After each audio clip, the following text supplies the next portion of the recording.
अध्याय 35।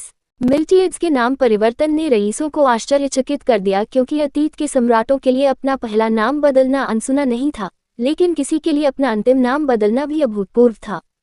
वह अपना नाम बदल रहा है। राजकुमारी के लिए लोगों को आश्चर्य हुआ, यहाँ तक कि उन्होंने इसके बारे में भी अलग ढंग से विचार किया। उसने अचानक हान उपनाम का उपयोग करना शुरू कर दिया और साम्राज्य में किसी और को उपनाम का उपयोग करने से मना कर दिया। राहेल के पूरे इतिहास में ऐसा पहले कभी नहीं हुआ था। शाही कानून के अनुसार शाही राजकुमारी के समान नाम वाले किसी भी व्यक्ति को एक निर्दिष्ट अवधि के भीतर अपना नाम बदलना होगा। उस कानून में नया शाही उपनाम हान भी शामिल किया गया था। क्या आखिरकार सम्राट का दिमाग खराब हो गया है? घटनाओं के इस नए मोड़ ने सभी रईसों को भ्रमित कर दिया होगा, लेकिन सम्राट के अगले आदेश ने उन्हें पागल कर दिया।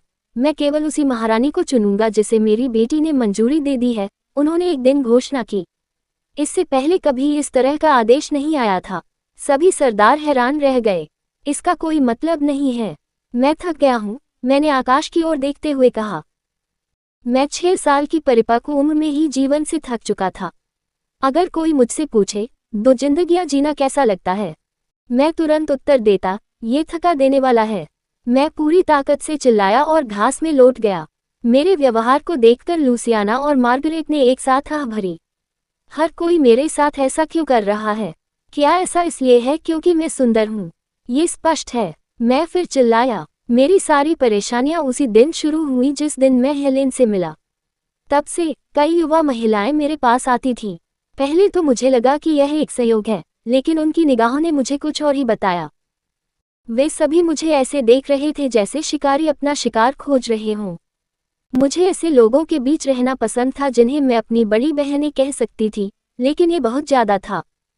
हर किसी के मेरे पीछे भागने से मेरा जीवन केवल एक सप्ताह में पूरी तरह से थका देने वाला हो गया था। मुझे डैडी से मिलने का समय नहीं मिला। मैंने शिकायत किया, मैं लुडविग या कैसे नहीं मिल सका। मुझे बड़ी परेशानी महसूस हो रही थी। मुझे फेंगल बनाने, अपने भविष्य के लिए योजना बनाने और मुख्य पुरुष को आकर्षित करने की जरूरत थी। सेंटेस, आपके कपड़े गंदे हो जाएंगे, लूसियाना ने विशेषज्ञ हाथ से मुझ पर से घास झाड़ते हुए चेताया। मुझे अचानक कहीं से किसी की नज़र मुझ पर पड़ती महसूस हुई। मैंने सावधान होकर क्षेत्र के चारों ओर नज़र दौड़ाई।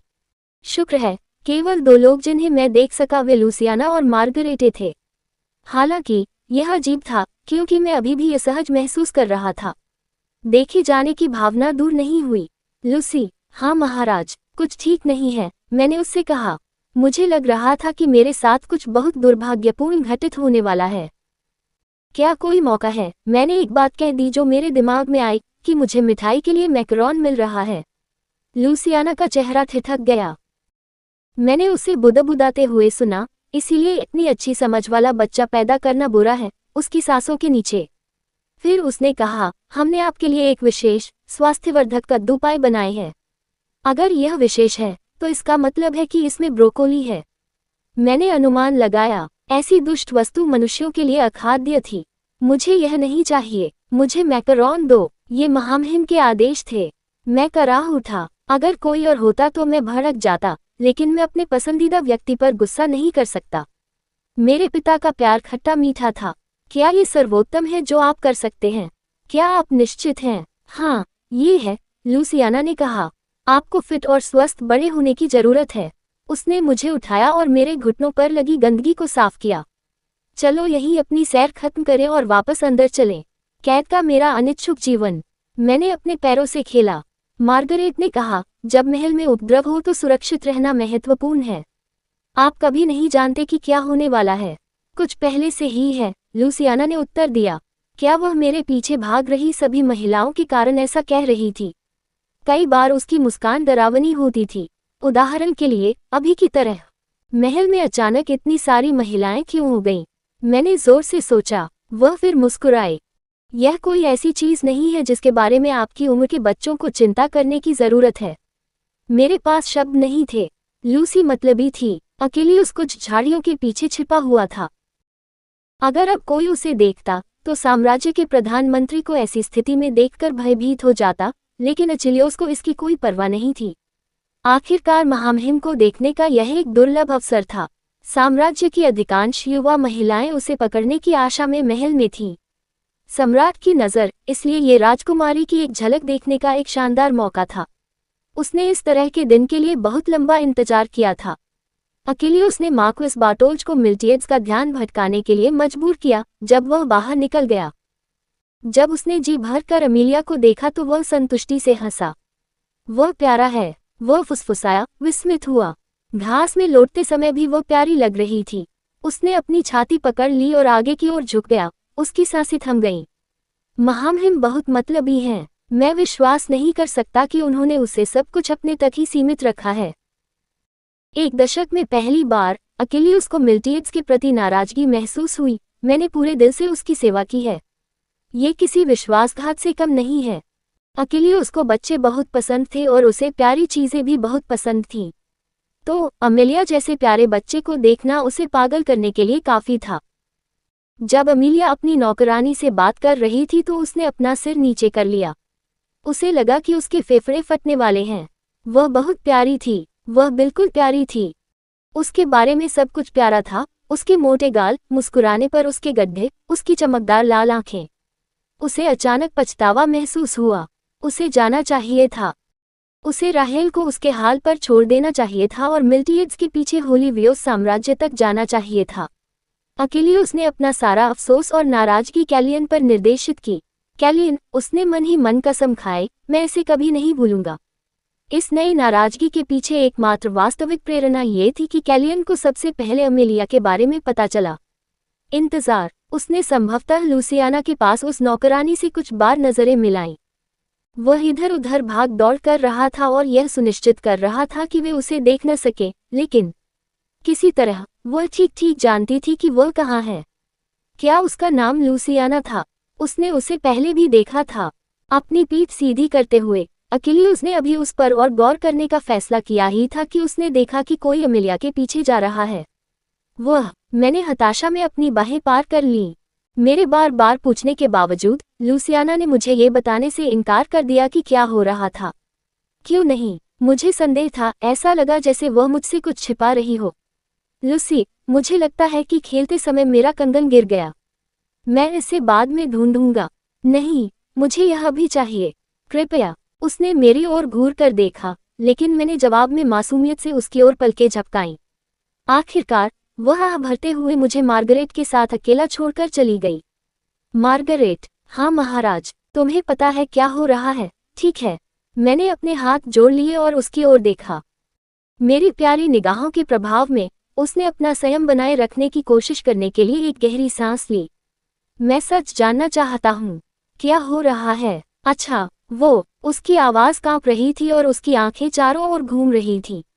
वह सीधे मेरी नज़र से नहीं मिल पा रही थी। मैं उसके पास गया और उसका हाथ पकड़ लिया।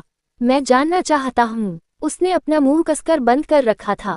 मुझे बताओ, मैंने जोर दिया। फिर मैं रोने लगा।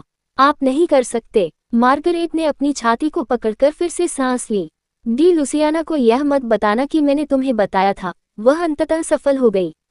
ठीक है, मार्गरेट ने मुझे सब कुछ बताया।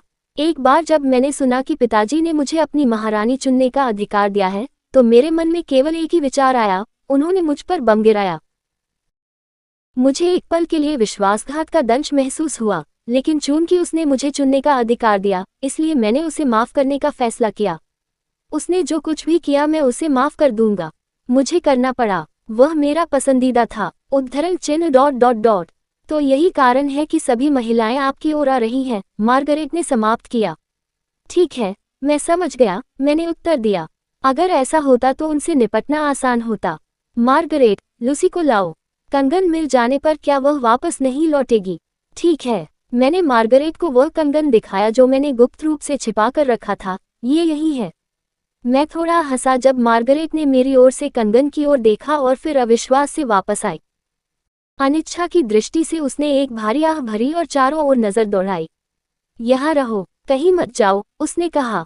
ठीक है, या क्या मुझे तुम्हें वापस भेज देना चाहिए और उसके बाद लूसियाना को ले आना चाहिए? नहीं, उसे अभी वापस लाओ। मुझे उसके साथ यह छोटी सी चाल खेलने में बुरा लग रहा है, तुम्हें पता है। हालांकि मेरे पास कोई विकल्प नहीं था। ऐसा लग रहा था जैसे लूसियाना मुझे कभी नहीं बताएगी। मार्गरेट ने महल के ठीक सामने पास खड़े गार्डों को देखा। जाने से पहले उसने मुझे सुरक्षित रहने के बारे में फिर से चेतावनी दी। वह ऐसे व्यवहार कर रही थी जैसे मैं 6 साल की थी या कुछ और। कुआं, मैं एक था, लेकिन फिर भी प्रतीक्षा करते समय मैंने अभी प्राप्त हुई नई जानकारी पर विचार किया। चुनने का अधिकार, मैं मन ही मन बुदबुदाया। मिल्टियड्स को पता था कि मैं ऐसा आदेश कभी जारी नहीं करूंगा, इसलिए जाहिर तौर पर यह उसके एक नौकर का काम था। अब जब मैंने इसके बारे में सोचा तो वास्तव में उपन्यास में इसी समय के आसपास कुछ घटित हुआ था। लेकिन मैं प्रिसिला के उपन्यास में आने से पहले ही महल में पहुंच गया था। अचानक इसने मुझे चौंका दिया और मुझे याद आया कि अजनबियों का अचानक झुंड एक संकेत था कि कुछ होने वाला था। मेरे द्वारा कैसे भूल हो सकती है? उस क्षण मुझे अगली घटना याद आई जिसके कारण प्रिसिला का ध्यान आकर्षित होना शुरू हुआ, सम्राट की हत्या का प्रयास। कहानी खत्म, अलविदा।